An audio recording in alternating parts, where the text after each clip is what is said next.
ये हमरा बबुआ डोम राजा देखी कितना सुंदर नाम बा। डोम बानी लेके राजा बानी। और निर्मला जी डोम के परिभाषा रुआ समझ में ना आई। रुआ के आज पढ़ाओ तो ये डोम के परिभाषा का होला।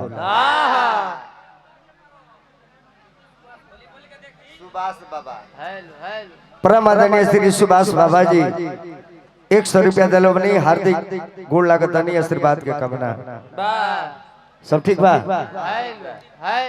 कम मत करे मुन्ना भैया बढ़ा करो कि समय चैता हो। निर्मला में लमका डाल दे हमनी में लमका उमका ना चले।